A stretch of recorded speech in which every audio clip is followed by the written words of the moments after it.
Magandang morning po mga farmers manananggot. Andito po akong muli.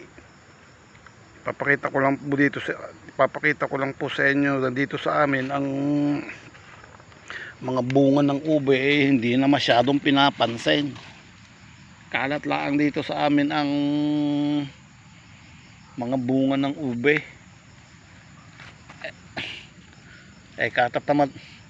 Katatamad ng kumain ng ube ang mga tao din lalaglag na lang ang mga bunga.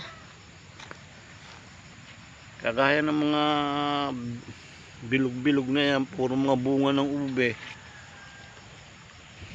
Ano ba? Ang daming bunga ng ube sa itaas.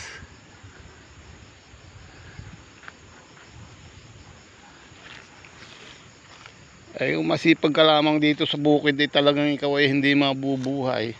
Mabubuhay ka pala, hindi mabubuhay. Ito lang ang kanyang puno.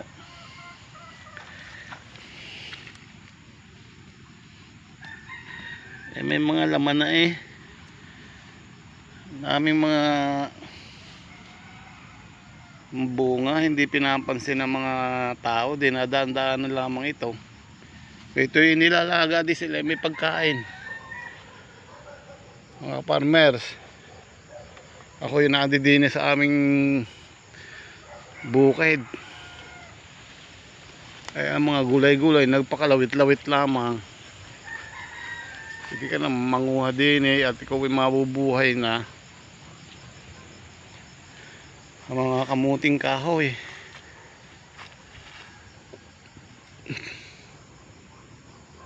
Kulang lamang talaga sa suporta ng gobyerno ang mga magsasaka natin. Kalabaw at kalabaw pa rin ang pinahihirapan. Sa iba sa buong mundo yata puro high-tech na ang ginagamit na pagsasaka. Ay dito sa atin ano pa rin kalabaw at kalabaw pa rin. Mga ka-farmers, magandang morning po. Farmers manananggot po.